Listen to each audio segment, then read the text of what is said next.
जी, मेरा नाम है निर्मला और आप देख रहे हैं मनीपा ब्लॉग्स। तो गाइज, आज मैं आई हूँ गौशाला में, महादेव गौशाला, ये है लंका बेकर में। और मैं आज आपको ऐसे शख्स से मिलाना चाहती हूँ जिनको मैंने कई बार जो है वीडियो में देखा, उनको गौ सेवा करते हुए। और चलो आज मैं मिलाती हूँ आपको इनसे। आपका शुभ नाम? मेरा नाम शेरा नेगी है जी। हाँ जी। सर, आप कितने टाइम से कर रही है ये काम? हम तो काफ़ी समय से, यानी कि 30-35 साल होंगे मानव सेवा करते हुए। हाँ जी। जन सेवा हुई, चाहे गौ सेवा हो गई, कोई भी किसी प्रकार के, जैसे कोई एक्सीडेंटल हो जाते हैं, कोई कुछ भी हो जाता है, तो उसके लिए हम 30-35 साल से सेवा कर रहे हैं। और इस संदर्भ में जो है हमारे को जो है मतलब कि 3-4 कंट्रियों के अवार्ड मिले हुए हैं। जैसे इजराइल से हुआ, रशिया से, ऑस्ट्रेलिया से हुआ, BBC टॉप गियर से हो गया, और SP अवार्ड हो गया, DC अवार्ड हो गया। और मेरे बड़े भाई जो छप्पे राम नेगी जी है, उनके द्वारा जो है अभियान चलाया गया था, रेस्क्यू अभियान। तो उनके साथ मिल के हम काम करते थे दोनों भाई।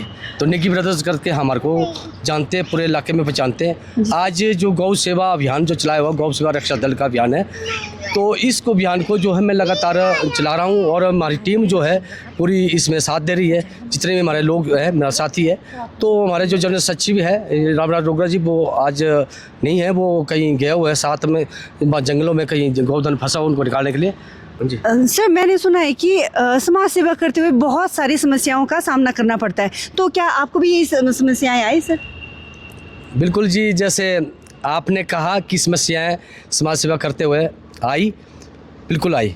क्योंकि जब आप कोई अच्छा काम करते हैं ना, फिर उस अच्छे काम में अच्छे लोग ही जुड़ते हैं।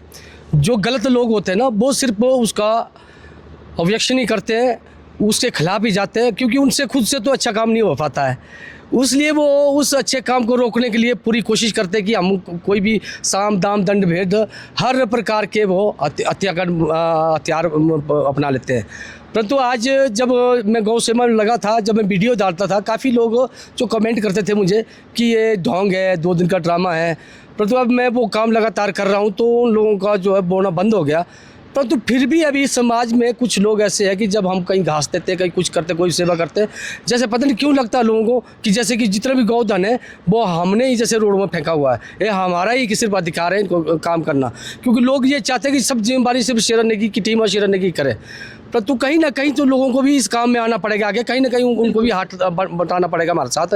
क्योंकि यहाँ पर आ करके सेवा जब करेंगे तभी पता चलता है, हम तो सेवा कर रहे हैं।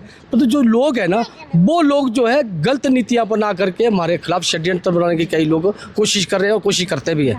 परंतु भोलेनाथ जी और गौ माता का हमारे साथ आशीर्वाद पूरा है, परंतु वो षड्यंत्र ना कर पाएंगे, ना ही कभी षड्यंत्र कर सकते वो।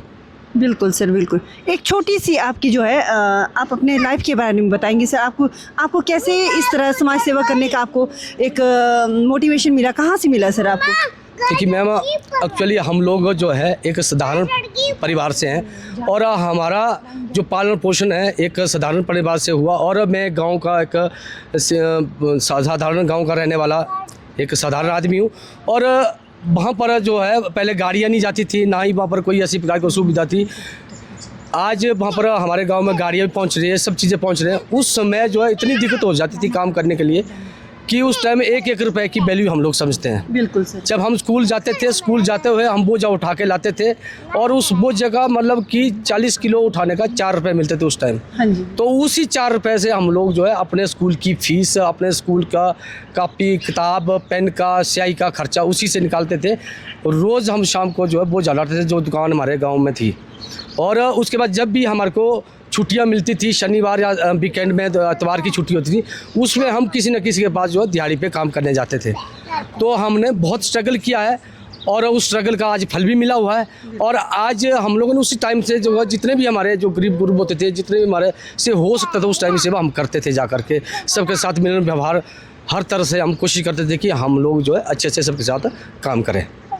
तो सर, एक छोटा सा क्वेश्चन मेरा ये है कि अगर कोई चाहता है कि आपकी तरह यहाँ पे आके सेवा करना है, तो किस तरीके से वो सेवा करे सर? कोई देखिए जी, जैसे कि आज जन्मदिन था बिटिया रानी का, विधि ठाकुर का, और इनकी मामा परीक्षा ठाकुर ने जो मुझे कॉल किया और उन्होंने मेरे वीडियोस काफ़ी देखे थे और इन्होंने मुझे कॉल किया, भैया हमने जो अपनी बिटिया रानी का जन्मदिन मनाना था, तो आप हमें बताइए, हम चाहते थे कि गौशाला में जाके घास देना था, कुछ करना, कैसे करना, तो आप इसके ऊपर आप हमारे को थोड़ी सी सलाह दें।